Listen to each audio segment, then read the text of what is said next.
Okay, so the difference with the starters. This is the starter, and I keep mine in the fridge unless I am getting ready to make things. There's actually quite a bit of starter in here, but I don't have time to deal with it before I leave for the holidays, so it's gonna hang out. So I've had my, the teacher that told me this said, I mean, you can honestly leave it in here for a week or two without touching it. It should be fine. If you start to get like some kind of clear liquid on the top, it's called hooch. And that just means that it's hungry, so it's not bad. It will make it sour, more sour if you stir it in, which is totally fine. Some people like it, some people don't.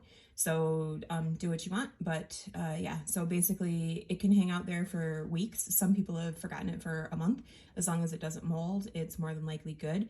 I personally, if I was home, I would probably at least deal with it once a week.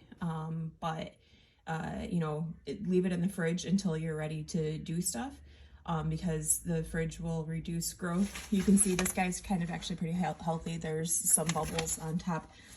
This lid is on just finger tight, so there can still,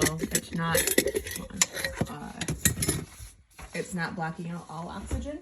So there's still some, but you can see these bubbles mean that he's happy and alive and everything's great. But like I said, I am leaving for actually a couple weeks, so it's just gonna hang out. And I just, like I said, kind of finger tight so that it doesn't get microbes in there, but you know, definitely not super tight or at all, you know. All right, so that would be the starter and how to deal with that. Now, this is the feeding instructions for the sourdough starter. So basically, if you know that you're going to be needing a lot to cook and whatnot, this is what you do. If I'm just going to be making like one loaf or whatever, I'll take out my starter and leave it for, I don't know, an hour or so. Actually, I'll feed it cold. It doesn't really matter, but then I'll let it double before I pull some of the sourdough, like the starter, out for an actual recipe. But that's me. But anyway, this is their instructions on how to maintain the starter that's in the fridge. And again, at any point in time, you can put it in the refrigerator.